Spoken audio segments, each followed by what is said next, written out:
আপনি বলে দিলেই হবে নাকি? আপনি সামনে ভোট করবেন বলে যা খুশি সাগরে আপনি জিতবেন না। ক্যাকা ছি ছি বলে শতকরা 90% বেশি মুসলিম ভোটকে পকেটে পুরে উনি ক্ষমতায় এলেন। পাথর বৃষ্টি থেকে শুরু করে নানা ঘটনা আপনারা দেখেছেন। অপারেশন সিঁদুর হলো কেন, জবাব চাই, জবাব দাও। ভারতীয় জনতা পার্টিকে আনুন, মে মাস থেকে চোরেদের ডুগডুগি বাজিয়ে ছেড়ে দেব। আজকে একটি গুরুত্বপূর্ণ বিষয় এবং তার সাথে আরো কয়েকটি প্রাসঙ্গিক বিষয় নিয়ে আমি আপনাদের কাছে আমাদের বক্তব্য রাখবো এবং তারপরে আপনাদের যদি প্রশ্ন থাকে উত্তর দেওয়ার চেষ্টা করব। বিগত দিনে পূর্ব পাকিস্তান, আজকে বাংলাদেশ থেকে হিন্দু শরণার্থীরা ভারতবর্ষে আশ্রয়ের জন্য আসেন এবং তার মধ্যে এই পশ্চিমবঙ্গে হিন্দু শরণার্থীদের মধ্যে মতুয়া সমাজ বা মতুয়া সম্প্রদায়ের আগত সনাতনীদের সংখ্যা একটা বিরাট সংখ্যক। মমতা বন্দ্যোপাধ্যায় প্রথম থেকেই তিনি এবং তার দল, তার সরকার মতুয়া সমাজকে ভোট ব্যাংকে চোখে দেখার কারণে নানাভাবে বিভ্রান্তি সৃষ্টির চেষ্টা করেন। এটা আজকে নয়, 2019 সাল থেকে এটা লাগাতার চালিয়ে আসছেন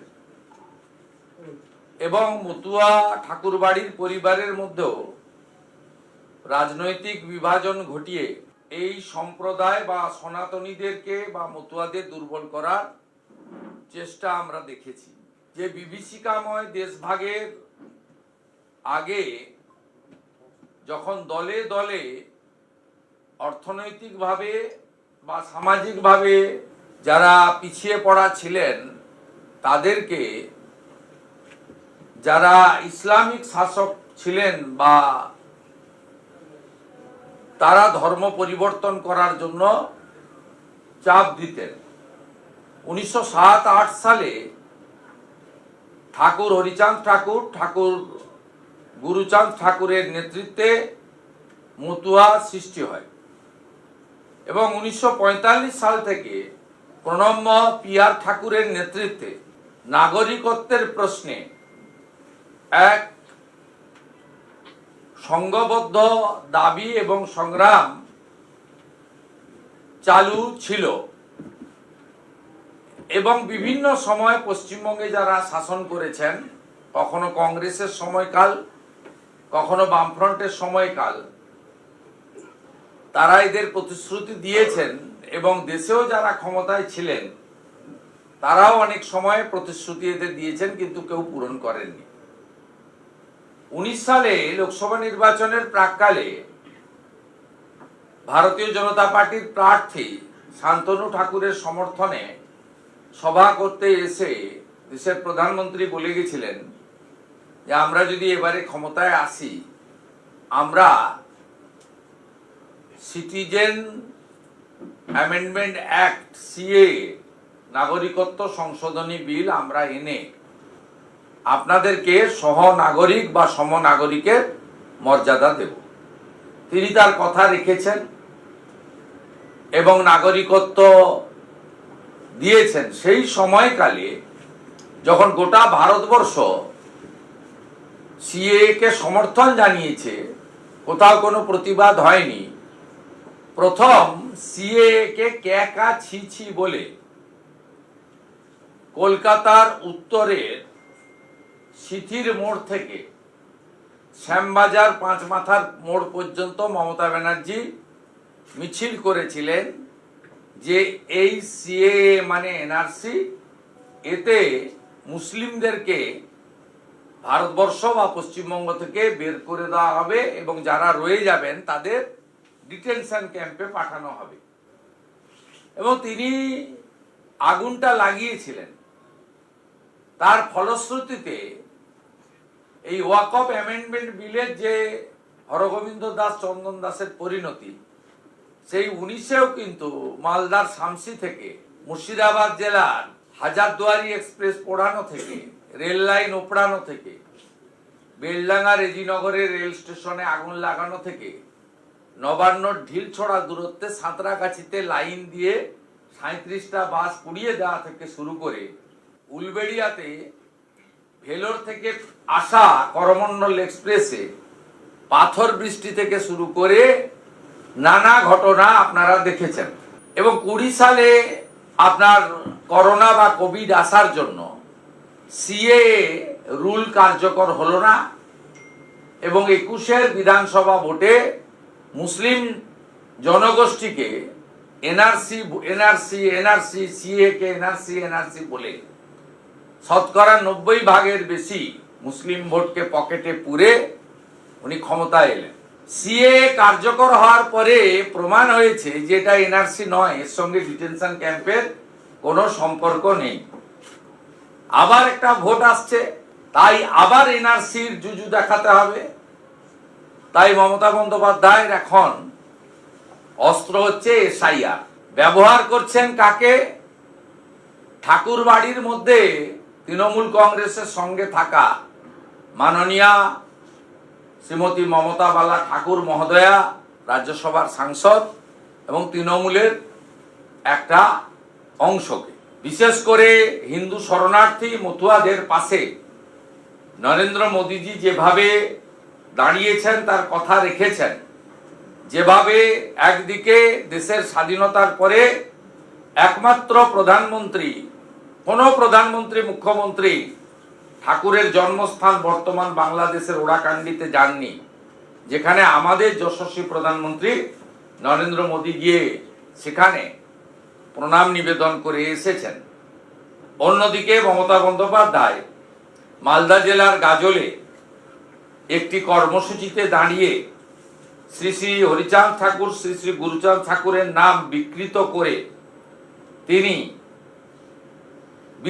করে উচ্চারণ করেছেন, যে উচ্চারণ আমি করতে পারবো না, ঠাকুরদেরকে অপমান করেছেন।